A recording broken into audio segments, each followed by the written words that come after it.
que todos se registren, o por lo menos que pongan su nombre y apellido, porque eso también nos va a servir después para donar unos kits de primeros auxilios a una institución médica que se van a donar la misma cantidad de kits que la gente presente en este curso. Así que cuantos más haya, más kits se van a donar. Bien, vamos a empezar con la primera presentación. Esteban, ¿estás presente? Silencia tu micrófono. Entonces vamos a presentar al doctor Esteban Mendaro, ¿sí? Director médico de investigaciones vasculares. Hola Esteban, ¿cómo estás? ¿Me escuchan bien? Perfecto. Todo un lío esto. Voy a ver si puedo compartir pantalla, como los que me conocen saben que yo no soy demasiado amigo de la tecnología tan moderna, pero bueno, voy a intentar a ver si me sale lo que hemos ensayado. ¿Está ahí? ¿Se ve bien? Bueno, muchísimas gracias. Perfecto, vamos adelante. Bueno, comienzo con la presentación entonces. Yo soy Esteban Mendaro, soy el director médico de investigaciones vasculares, que es el servicio que está presentando esta charla. La idea es hablar un poco de intervencionismo en la era del COVID y cuáles son los cambios que estamos viendo nosotros y fundamentalmente cuáles son las que llamamos las víctimas ocultas de la pandemia. Lo que nosotros hemos visto es que tenemos una nueva realidad y lo más importante que ha pasado por ahora es que hemos tenido una caída significativa en el número de pacientes que atendemos, exactamente un 60% menos de trabajo del que teníamos habitualmente. Ahora, ¿por qué ha sucedido esto? Probablemente, se me colgó la computadora como corresponde. De todas formas te escuchamos bien, Esteban, así que... Probablemente, sí. Ahí están nuestros pacientes huyendo despavoridos, primero por las recomendaciones sanitarias que hubo al inicio de la cuarentena, donde se le decía a la gente trate de no ir al médico a menos que sean cuestiones estrictamente necesarias o urgencias. La otra cosa que hemos visto es que los pacientes tienen un pánico increíble, no solamente los pacientes, sino la gente, con respecto a lo que está pasando realmente con la cuarentena y con el virus. Entonces, ¿debido a qué hay tanto pánico? Probablemente porque la segunda víctima oculta, aparte de los pacientes de esta cuarentena, es la información. La información que estamos manejando últimamente, o que se maneja en los medios, es, creo yo, por lo menos inadecuada.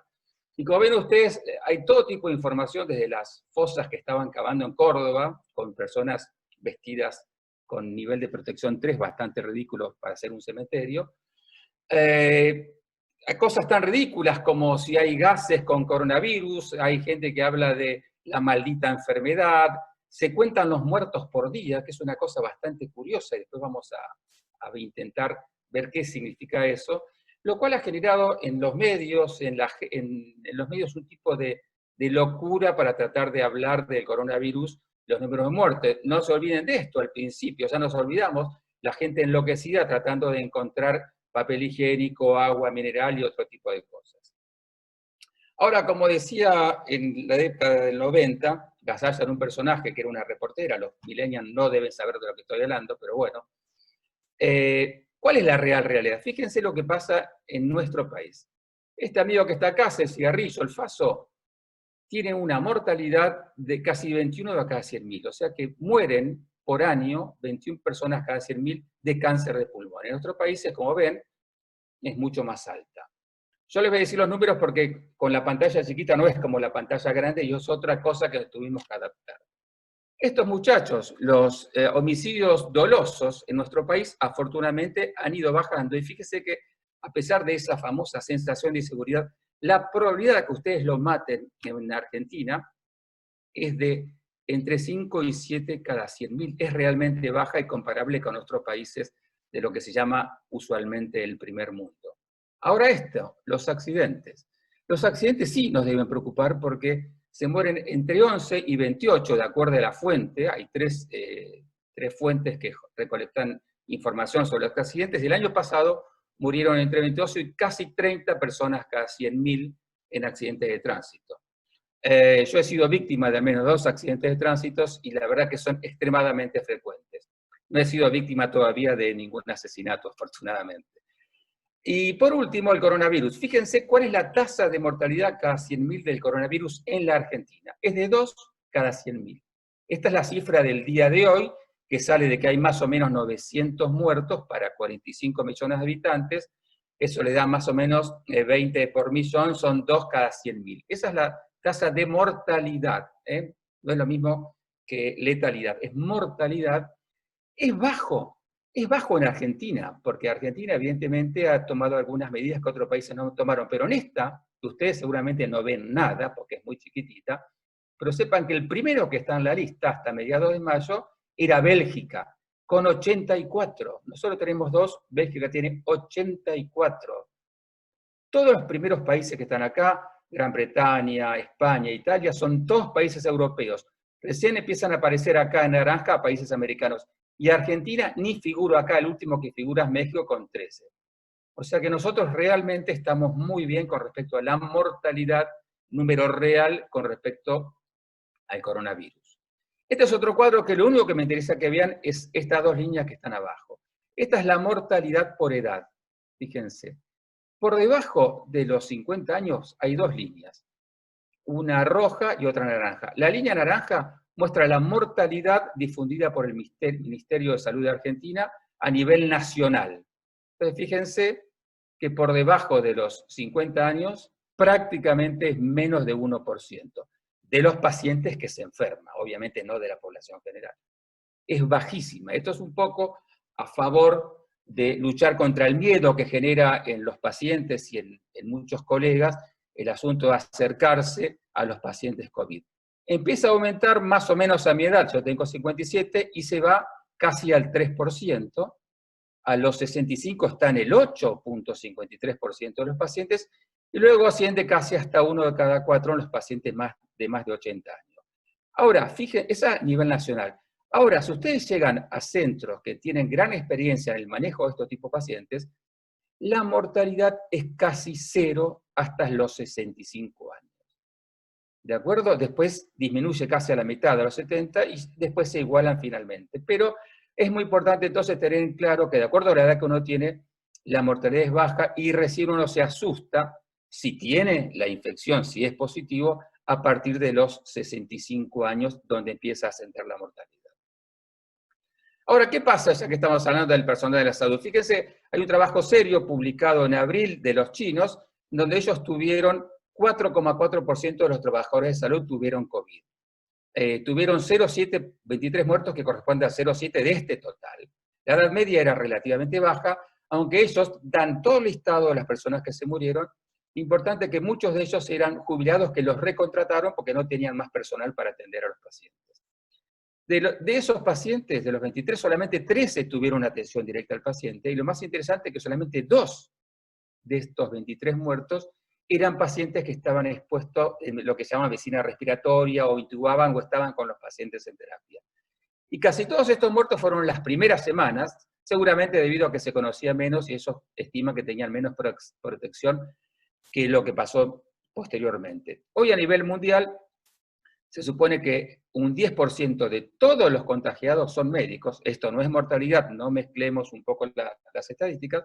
Un 10% del personal, de los contagiados es médicos, y en Argentina, según el Ministerio, llega hasta el 17% de los infectados. Estas cifras son bastante diferentes de acuerdo a los diferentes centros, pero todo el mundo sabe que en sus centros más o menos hay un 10% de los infectados que están relacionados con el personal de salud, médicos, enfermeros, paramédicos, etc. Esto ha llevado a que durante el inicio de la cuarentena recibió muchos aplausos y festejos y demás, que después poco a poco fue desapareciendo. Ahora obviamente no se escuchan más, han sido cambiados en algunos centros por cacerolazos en las grandes ciudades, y hemos empezado a recibir agresiones como estas y unas miradas de reojo por parte de nuestros vecinos. Sumado a eso, en algunos centros de la municipalidad se emitió una circular, una directiva donde se le decía a los médicos de diferentes servicios que tenían que ir a atender a los pacientes COVID por falta de personal. El colegio nuestro, el Colegio de Cardiología Intervencionista, que nos agrupa, mandó una carta y afortunadamente el personal que hace cateterismos está fuera de tener que hacer ese tipo de prácticas debido a que es un personal que es muy escaso, hay muy pocos muy pocos médicos hemodinamistas en los centros, por lo tanto la idea es cuidarlo y que no tengan que ir a cuarentena por estar infectados.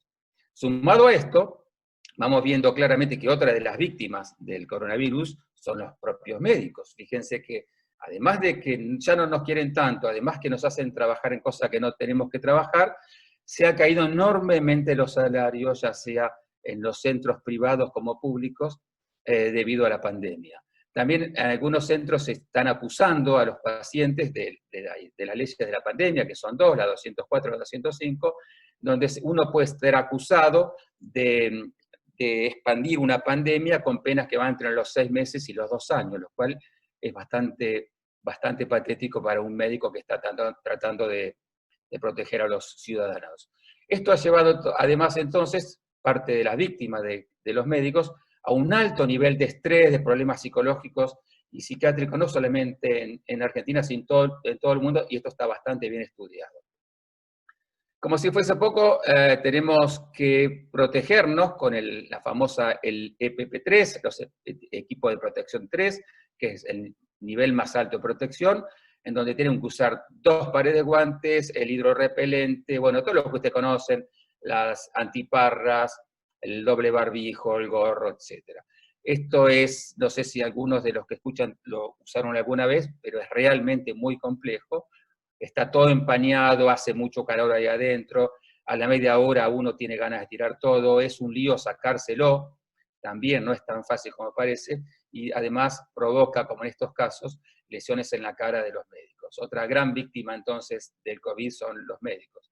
El sistema de salud, ya terminando, fíjense que se habla en el sistema de salud público inicialmente, una probable saturación, están hablando de 1 a 2 meses, en donde se acabarían en teoría las camas, de acuerdo al ritmo de infección. Eso es un tema que no manejo, pero es lo que se escucha.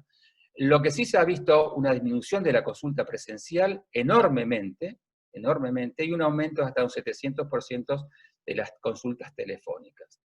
También con respecto a los prestadores de salud y a los aportadores del dinero para la salud, se ha visto claramente que debido a que hay muy poco trabajo y muchos centros, muchas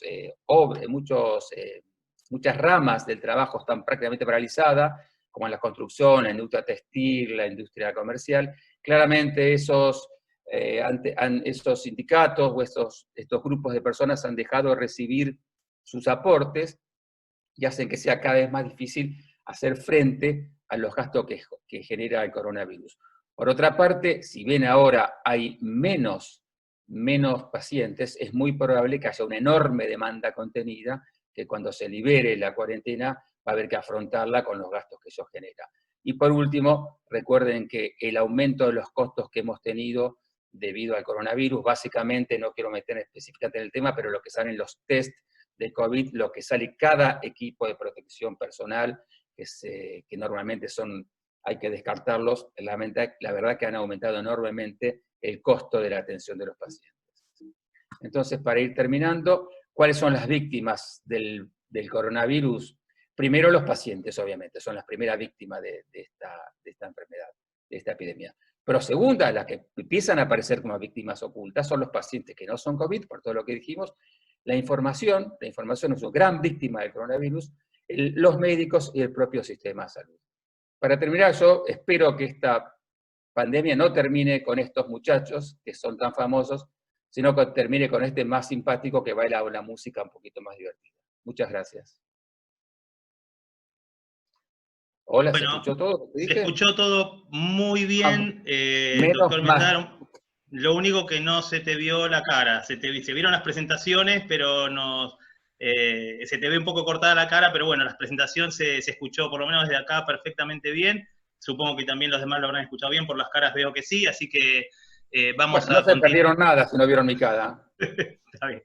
Perfecto, ahí hay unos deditos de aprobación, no sé si por la cara o por la presentación, entiendo que por la presentación. Yo tampoco estoy viendo a nadie, no sé qué pasó, pero sigo sin ver a nadie. Bueno, muy bien. Vamos a invitar entonces, no sé si esta presentación es ya la del doctor Jorge Wisner, la que estamos viendo, o todavía es la tuya, Esteban, así que ahí está. Bueno, perfecto. Bueno, muchas gracias, doctor Mendaro.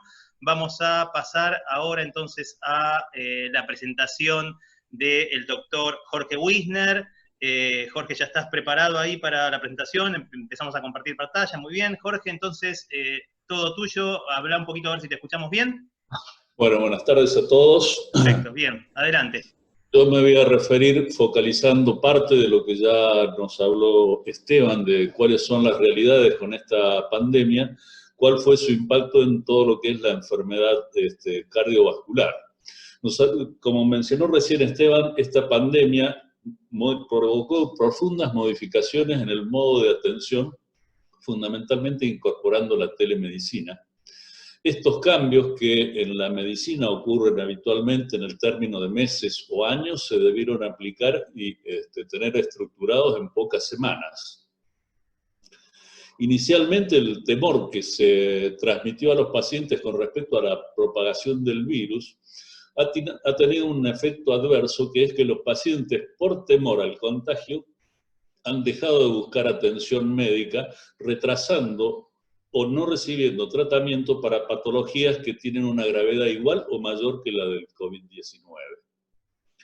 Y esta situación que se ha generado, es decir, de no brindarle una seguridad a los pacientes de que el hospital puede proporcionarle áreas seguras, se va a modificar por mucho tiempo y nos va a demandar una tarea importante para volver a retrotraer esto a que los pacientes se comporten como lo hacían previamente.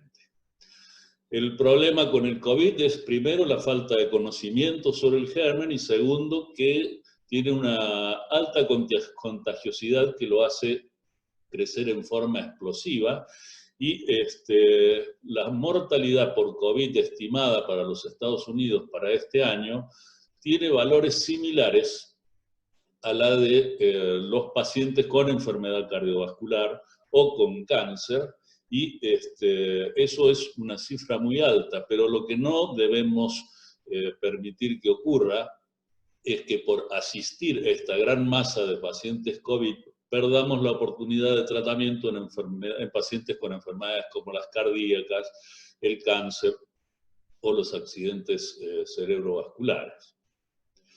Para mostrar un poco cómo ha sido el impacto de esta pandemia, tenemos aquí un trabajo desarrollado en California, en la zona norte, un sistema de salud con más de 250 hospitales que están a cargo tanto de la salud pública como de la privada.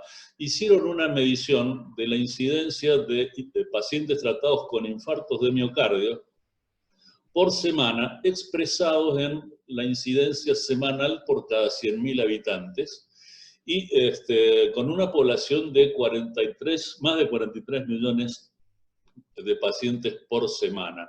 Y ellos analizaron la incidencia de infartos entre el 1 de enero de 2020 al 4 de marzo, y lo que ocurrió del 4 de marzo hasta el 14 de abril, que es cuando se instaló la pandemia.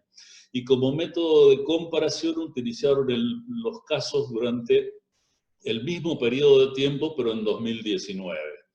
Así nosotros vemos que en marzo 4 fue el primer muerto en esta zona por COVID, y en marzo 19 se instaló el confinamiento obligatorio, y ustedes ven cómo a medida que trepaba la curva de casos de COVID, la curva de pacientes tratados por infarto de miocardio bajó en forma sustantiva hasta la segunda quincena de abril.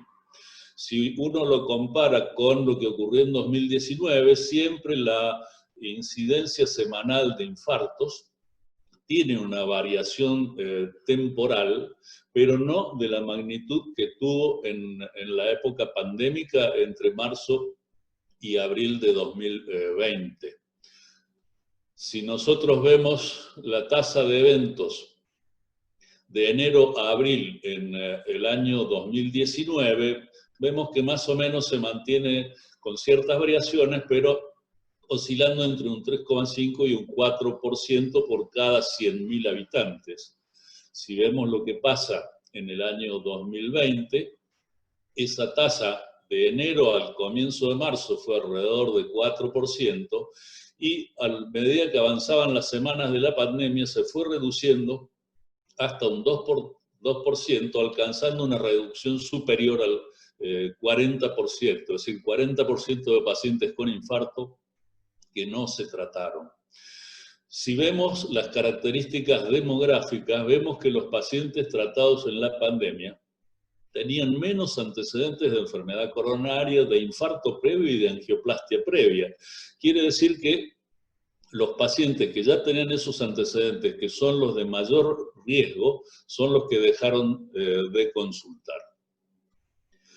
Si vemos con la edad qué es lo que pasó, vemos que también, si bien hubo una disminución de la atención de pacientes en los menores de 65 años, esa disminución de la atención fue mayor al 50% entre los mayores de 65 años, que es una población de riesgo tanto para el infarto de miocardio como para el desarrollo de la enfermedad del COVID. Y si vemos lo que pasa entre las mujeres, ellas consultaron con una frecuencia menor que los hombres. Otro lugar donde la pandemia tuvo un impacto fuertísimo fue en Italia, y aquí tenemos un análisis que se hizo en 54 hospitales italianos, algunos de ellos académicos y otros simplemente asistenciales. Ellos tomaron la incidencia de infarto en una semana de marzo, la segunda, que es representativa del pico de la pandemia, y vieron la incidencia de infartos, y la compararon con lo que ocurrió en la misma semana del año 2019, y así vemos que en infartos globales se produjo una reducción de atención de casos del 48%, fue un poco menor para los infartos con supradesnivel del ST de 26, y sin supradesnivel del ST de 65. Es decir que un montón de pacientes que han padecido infartos de miocardio no han recibido la atención médica, y sabemos que sobre todo los infartos con supradesnivel que no reciben asistencia médica se enfrentan a una mortalidad cercana al 30%. Ahora, dentro de los que se internaron, vemos que la mortalidad del año 2019 fue 2.8 y se triplicó en 2020 en los pacientes tratados en la pandemia. Hay que destacar que en este grupo de pacientes del 2020 hubo un 10 a 15% de pacientes que, aparte de tener el infarto de miocardio, tenían también el COVID. Y en esos pacientes la mortalidad superó el 25%. Pero aún excluyendo ese tipo de pacientes, los pacientes tratados en la pandemia tuvieron mayor mortalidad. Y eso ya no es por el COVID, sino que se explica por la demora recibida o la demora que se produjo para efectuar la atención. Si miramos en el año 2019, las complicaciones de estos infartos oscilaban entre 5 y 10%. Y en el año 2020 la incidencia de complicaciones pasó de 10 a 20, es decir, prácticamente el doble de complicaciones. Son pacientes que, a pesar del COVID, no recibieron atención o lo hicieron más tarde. Si miramos otro tipo de internaciones, como por ejemplo insuficiencia cardíaca, fibrilación auricular, implante de marcapasos y cardiodefibriladores, embolia de pulmón, la reducción en la cantidad de consultas osciló entre el 30 y el 50%, es decir, toda la atención cardiológica en general se vio deteriorada y disminuida en su desarrollo. ¿Qué es lo que pasó en nuestro medio? Y no escapamos a lo que ocurre en el resto del mundo. Las consultas totales por emergencia se redujeron un 74%, los ingresos por internación de 48%, los síndromes coronarios agudos 60% de reducción, y así vemos que la mayoría de las prácticas, cirugías cardíacas, cirugías generales, están todas entre un 50 y un 70% de reducción de gente que no está recibiendo atención por patologías que son y provocan mayores riesgos y mayor mortalidad que el COVID. Esto ha hecho que las sociedades científicas, por ejemplo la de Estados Unidos, generaran guías específicas para el tema del manejo de la pandemia, para marcar las condiciones dentro de las cuales deben asistirse a los pacientes, cuáles son los pacientes que deben ser asistidos, que lo requieren todos, y las medidas de protección personal para no contagiar el equipo de salud. En nuestro medio, el Colegio Argentino de Cardiólogos Intervencionistas tuvo una recomendación del mismo tenor. Así que muchas gracias por su atención. Bueno, muy bien, muy interesante, Jorge Wisner, muchas gracias por la presentación. ¿Sí? Bien, estamos bien con los tiempos, eso en los médicos es una muy buena señal, algo está cambiando, así que vamos bien. Bien, muchas gracias, Jorge. Vamos entonces ahora a darle lugar al tercer presentador de este encuentro, que es el doctor Luis Leme Plagos. Luis, ¿estás listo ahí? Vamos a pedirte que le saques el silenciador a tu micrófono, ¿sí? Así podemos escucharte y pasar, entonces, bueno, bien. Ahí esperemos está. que no se ahí. Ahí se escucha perfecto, Luis. Te vemos la cara por la mitad, pero bueno, vamos a ver. Ahí está, muy bien, ahí te vemos bien. Estamos mejor. Perfecto. Bueno, ustedes pueden poner el PowerPoint, ¿lo tienen ustedes ahí? Sí, ¿querés que lo ponga yo acá? A ver. A ver. Sí. Dame un segundo. Ahí estamos. Bien, un segundo, porque tenemos que ir a tu presentación, que está... Déjame ver, este es el de recién de Jorge, y vamos a ir acá, que estamos, ¿sí? ¿Estamos bien ahí? Ahí, perfecto. Bueno, espérame un segundo, porque me fui a otra diapositiva, un segundito por favor, ya estamos. A ver. Acá, ok, a ver. Ahí estamos, ¿sí? Bien. Entonces anda marcándome cuándo avanzar y yo voy avanzando, ¿sí? Adelante. Yo te aviso Luis. cuándo pasarlo. Perfecto, te escuchamos. Bueno, muy bien, muchas gracias a todos por haber acudido a la convocatoria que hace Investigaciones Vasculares. Yo soy Luis Leme Plagos, nosotros nos desempeñamos como equipo, somos todos neurocirujanos, nos desempeñamos como equipo de neurointervencionismo para investigaciones vasculares en los servicios de hemodinamia de CEMIC y del Hospital Naval. Junto con la doctora Silvia Garbullino, la doctora Florencia Beldi y Ramiro Saavedra, nos ha tocado cubrir esta situación absolutamente novedosa, compleja y que aún no ha terminado. Ahora, cuando nosotros, de alguna manera, pasamos a la próxima, por favor. Cuando nosotros, en nuestra vida diaria, teníamos organizado la patología o la manera de efectuar las prácticas, teníamos separado en dos grupos a los pacientes. Unos eran las urgencias, básicamente el tratamiento del accidente cerebrovascular agudo, que en orden de importancia y de ventana de horas que exige para el tratamiento, pasadas esas ventanas no había posibilidades de tratamiento, eran el accidente cerebrovascular tromboembólico, donde lo que se efectúa es una trombectomía, retirando el coágulo del vaso proximal del polígono de Willis para restablecer el flujo. La embolización de aneurismas cerebrales, los cuales luego del tercer día de hemorragia generan vasoespasmo arterial, con lo cual dificulta su tratamiento endovascular y ensombrece su pronóstico, lamentablemente. La embolización de fístulas arteriovenosas con hemorragias cerebrales, que pueden ser en localizaciones no accesibles a la cirugía, por lo tanto hay que efectuar la vía endovascular. La revascularización de estenosis críticas a nivel de vasos de cuello y cerebro, mediante la angioplastía y colocación de stents para, de alguna manera, estabilizar una disección, por ejemplo. Y también como urgencia, las hemorragias nasales, las epistaxis, las cuales se efectúa el cateterismo selectivo de las arterias terminales de la carótida externa y se efectúa embolización con partículas a los fines de evitar la pérdida hemática.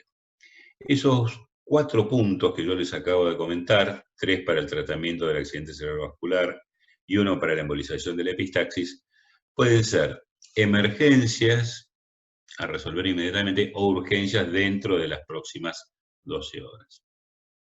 Bien, por el lado de lo que nosotros llamamos las prácticas efectuadas en forma calculada, con un horario, un día, una citación que nos permite a nosotros tener un estudio preoperatorio, preintervencionista adecuado, son los procedimientos que nosotros llamamos, o las prácticas que llamamos programadas.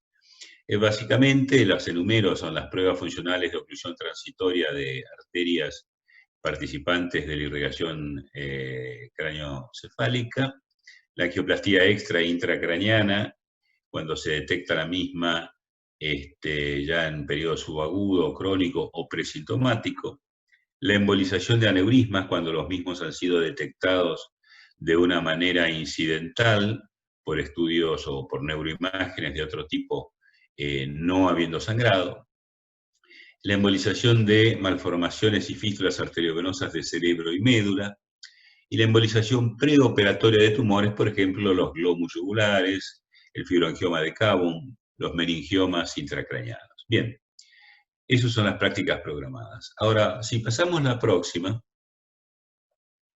diapositiva, vemos que el mundo cambió. El 11 de marzo de este año, la Organización Mundial de la Salud, viendo de alguna manera la propagación de la enfermedad por COVID-19 a nivel internacional, decretó la instalación de una pandemia. Nuestro país, a mediados de marzo, pocos días después, su gobierno decide efectuar una cuarentena a nivel nacional con restricción absoluta, salvo servicios esenciales, de cierre completo de la actividad. Eso, como bien explicado Esteban Mendaro, y como también comentara Jorge Wisner, provoca a nivel de la población un acatamiento realmente significativo, muy importante, y eso se ve acompañado también de una retracción, como decía tanto Jorge como Esteban, de la consulta médica y del reconocimiento de síntomas para efectuar una consulta de emergencia o de urgencia por guardia. La próxima, por favor. Nosotros tuvimos que hacer un cambio. Evidentemente, las urgencias siguen siendo urgencias, pero los programados pasaron a ser exclusivamente la angioplastía extra e intracraniana sintomática, o sea, cuando tiene accidentes isquémicos transitorios, pero ya ha pasado, la embolización de aneurismas sintomáticos, aneurismas muy grandes que pueden estar comprimiendo algún par craneano, sobre todo los de base de cráneo, la embolización de cerebro y médula, de malformaciones y fístulas arteriovenosas que generan isquemia o convulsiones que no pueden ser tratadas, eso lo continuamos tratando, y la embolización preoperatoria de tumores que son sintomáticos. Por ejemplo, un tumor de Cabum que sangra, hay que operarlo, y se emboliza en forma programada preoperatoria. Ahora bien, el tema es que todo lo que ustedes ven como programado a la derecha en la diapositiva, si el paciente no concurre a la guardia, o si el paciente no concurre al consultorio de su clínico, o del médico neurólogo, o del médico neurocirujano, por miedo, por falta de información, por acatar estrictamente las indicaciones de no trasladarse, o por la razón que fuese, todo esto que puede ser dentro de aquellas enfermedades que deben ser tratadas por vía endovascular, si no se produce ese primer paso de consulta, no nos llegan. Entonces, ustedes van a ver que todas las flechas están apuntando de los programados a las urgencias. ¿Por qué?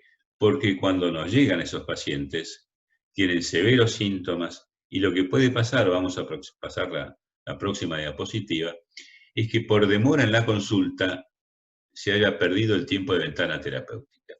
Nosotros hemos tratado en estos 3 meses casos de hemorragias hemorragias cerebrales aneurismáticas, que estuvieron varios días en la casa, sin efectuar una consulta.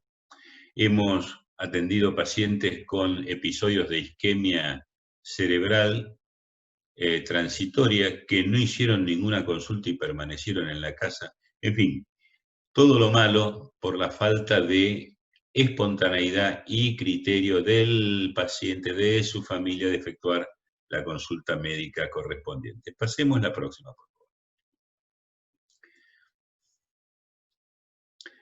Bien, lo mismo que comentaba Mendaro, lo mismo que comentaba Jorge Wisner, viene aquí al caso.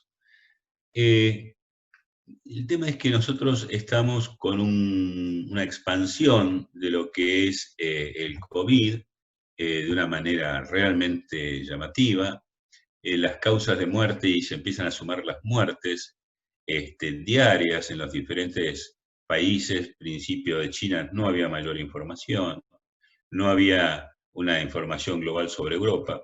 Tenemos alguna información sobre nuestro continente, alguna información más acertada sobre lo que es Argentina, pero cuando nosotros vemos en la pantalla, en el lado izquierdo, las causas de muerte por otras enfermedades, el COVID no llega a superar causas de muerte habituales. Nosotros tenemos 150.000 personas muertas por día en todo el mundo, según estadísticas del año 2017. ¿Eso qué quiere decir? Que por otras causas fallecen 150.000 personas. Sin embargo, cuando nosotros tenemos el análisis de la mortalidad de COVID, al principio de la enfermedad, estábamos en que el COVID, la proyección era de 2.205 muertos en un principio.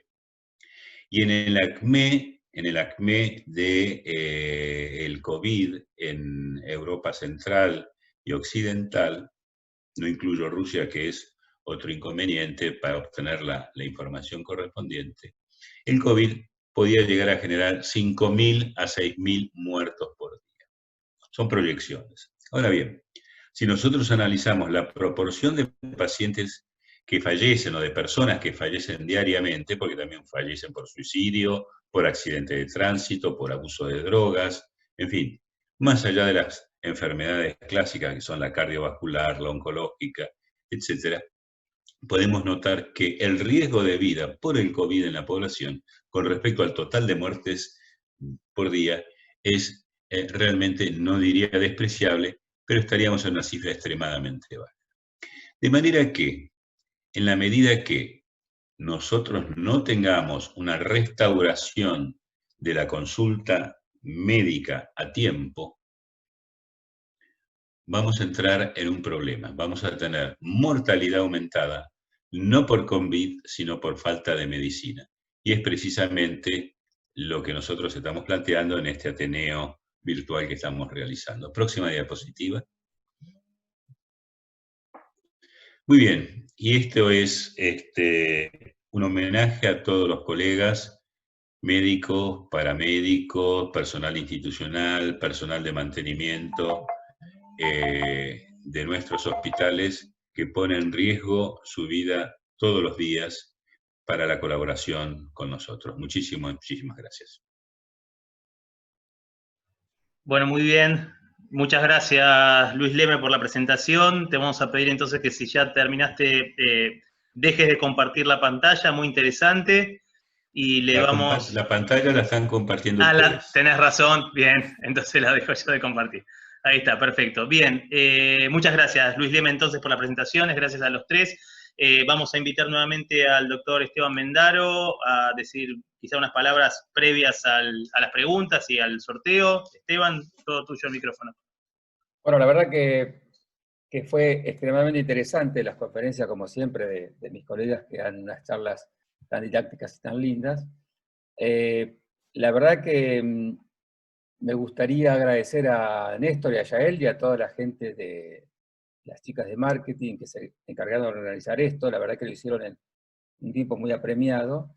y es bastante difícil que la gente se enganche, porque la verdad que hay muchos de estos de webinar. Yo recibo más o menos 2 o 3 invitaciones por día de diferentes tipos, y a esta hora uno está cansado y la verdad que lo que tiene ganas es estar en la casa, tirarse un rato y tratar de pensar lo mal que estamos y lo peor que vamos a estar. Pero bueno, yo me he divertido bastante y les agradezco enormemente a todos ustedes y a todos los concursantes, todos los que estuvieron.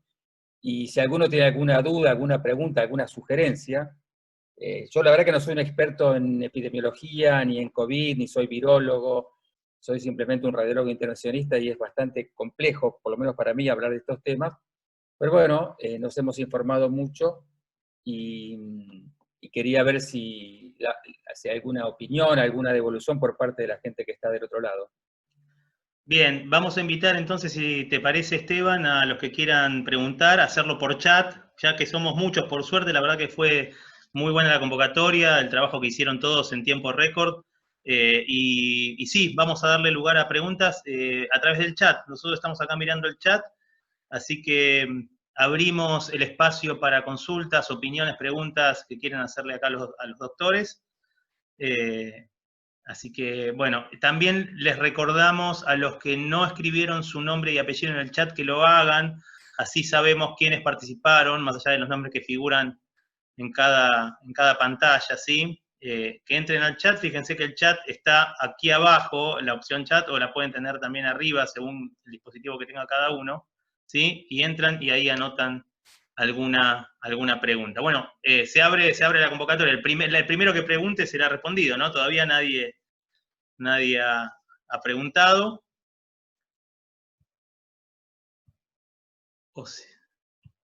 Así que, a ver, Alejandro, acá hay Alejandro que levanta la mano, no sé si es para... a ver, vamos a probar algo. A ver. Ah, ahí estamos, sí. Dice Jorge, bueno, dirigido a Jorge Wisner, dice, Carlos Lavadet pregunta, ¿hay datos nacionales de caída de atención de infartos? Jorge, no sé si querés activar tu micrófono y contestar esta pregunta. En general se están relevando, el Colegio de Cardiólogos Intervencionistas está haciendo un relevamiento para ver la cantidad de presentaciones que tenemos, pero en general la impresión que tenemos es de que sí, de que en general los infartos, más que no atenderse, se atienden muy tarde. Ustedes saben que el infarto tiene una ventana de tiempo para tratarlo, que lo ideal es estar dentro de las primeras 6 horas abriendo la arteria, y lo que ha ocurrido en estas épocas del COVID es que la tasa de infartos evolucionados, que entremos a tratarlo con 24, 48 y hasta 72 horas de evolución, han aumentado su frecuencia en forma muy notable. Muy bien, muchas gracias Jorge. Acá, bueno, alguna opinión de Sandra Paz que dice, excelente las presentaciones, felicitaciones a todo el equipo de investigaciones vasculares, aplauso, muy bien.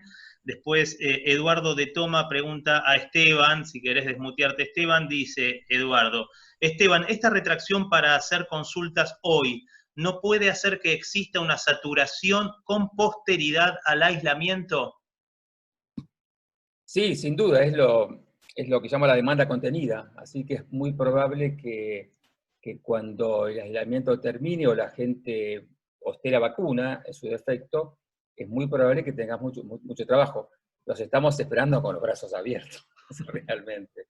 Pero sí, estamos esperando que eso suceda. Otra cosa que yo quería comentar es que, particularmente, uno acá podría ponerse a discutir con respecto a la pandemia y lo que está haciendo el Ministerio de Salud, ya sea a nivel nacional como a nivel local y provincial, del AMBA, ¿no? Lo cierto es que si bien los números que yo les mostré de hoy, que tenemos 2 cada 100.000, son 40 veces menor que lo que tuvo Bélgica, que tuvo 80.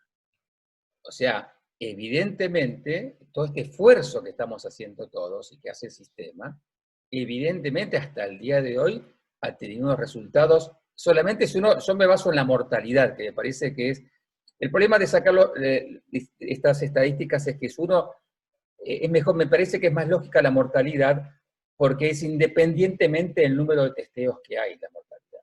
Entonces es como más sencillo ver cuán grave es la enfermedad, porque como no sabemos cuántos hay gente que se ha muerto por COVID y con el mismo sistema que se aplica en otros países, entonces es más o menos comparable.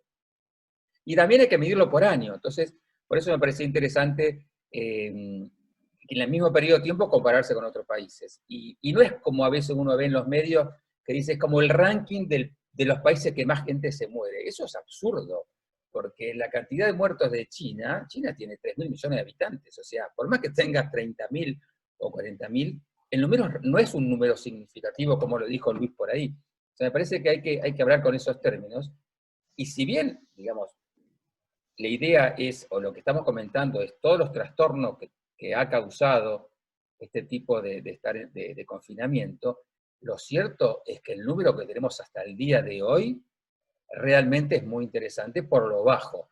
Quizás si hacemos esto en una semana, en vez de tener 2, tenemos 6 o 12 o 13 como tiene México.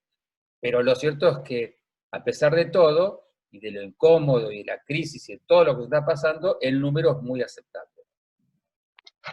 Excelente, Esteban, muchas gracias. Bueno, a ver, ahí en el chat, si entran, van a ver muchos comentarios de agradecimiento a las charlas, ¿sí? No los voy a leer todos, porque son muchos, pero la verdad que hay muchos comentarios muy buenos en relación al agradecimiento por las charlas, y hay algunas preguntas más que yo diría si las podemos responder. A ver, abro varias.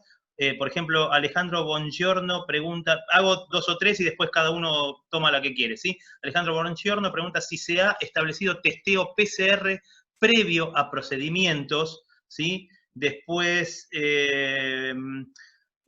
Oscar Gural pregunta si existe alguna información referida al porcentaje de colegas afectados o contagiados por COVID en intervencionismo. Tenemos datos generales de incidencia del 16%, pero no intervencionismo. Felicitaciones a todos.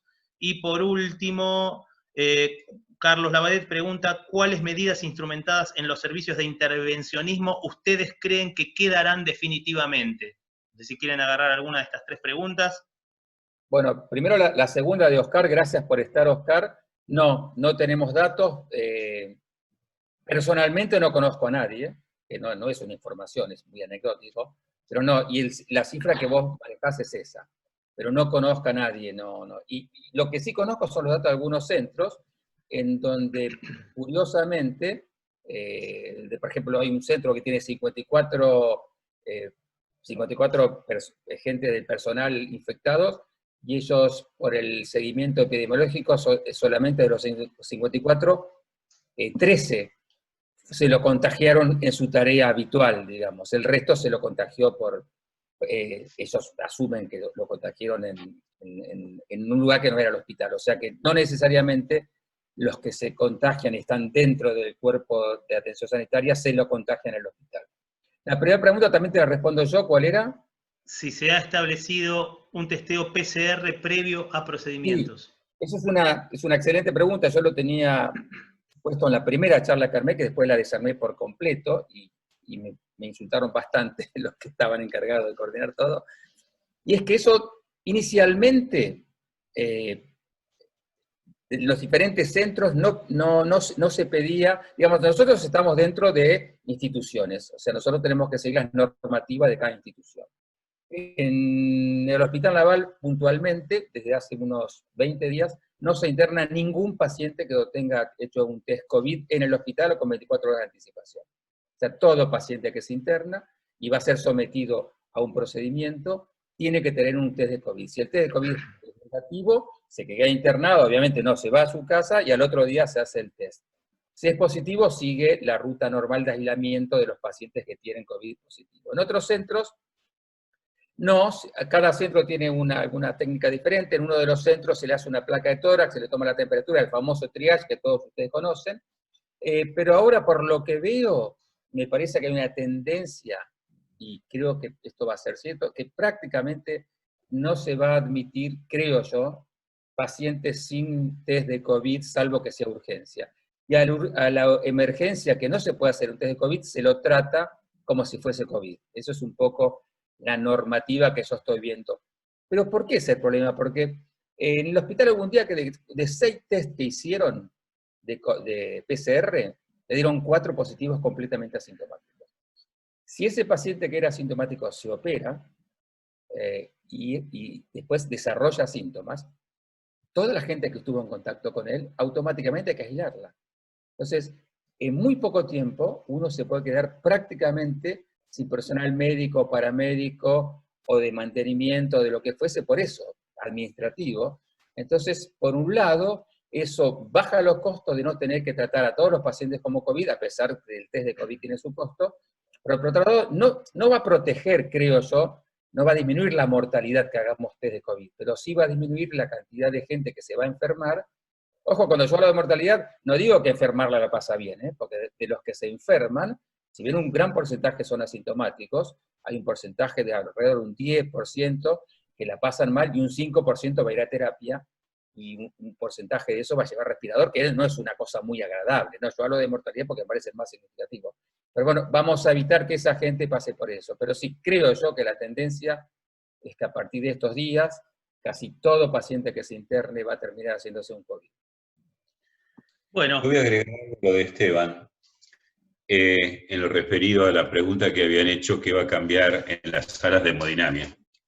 Las salas de hemodinamia, en su mayoría, tienen acceso a gente de afuera del servicio, y hoy en día está restringido eso, y muy probablemente en el futuro queden cerradas. ¿Qué quiere decir?